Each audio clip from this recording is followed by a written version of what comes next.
Ik ben hier om een groot stuk te schrijven, theater. Over het leven, de wereld, het nu en de rol van ons, de mens, daarin. Ja.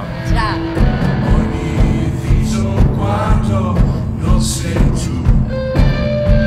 Zeg eens, Leonardo. U bent toch geen vrouw?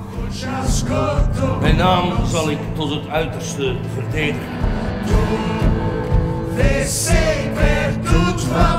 Er zijn hier geen nummertjes om te trekken.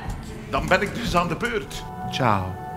Ciao. Jij weet niets van haar. Weet je waar ze vandaan komt? Ken je haar familie, haar minnaars, broers, advocaten die vannacht op je deur zullen staan bonzen? Zoals liefde een vorm van dwang kan zijn, kan dwang een vorm van liefde zijn.